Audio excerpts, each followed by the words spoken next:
আসসালামু আলাইকুম ভাইয়া। ওয়ালাইকুম আসসালাম। কেমন আছেন? আলহামদুলিল্লাহ। আচ্ছা, তো ভাইয়া আপনি যে শপ থেকে বলছেন এই শপের অ্যাড্রেসটা এবং নামটা একটু বলেন। এটা হচ্ছে মোবাইল ল্যাব মোটর প্লাজাতে।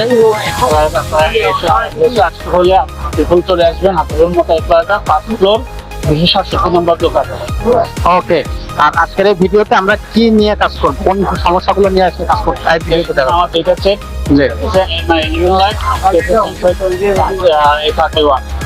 A31টা হচ্ছে মাউথ সমস্যা আছে, সেটা টেস্ট করবো। ওই যে কাজ করতে আর মেলারটা হচ্ছে 11 লাখ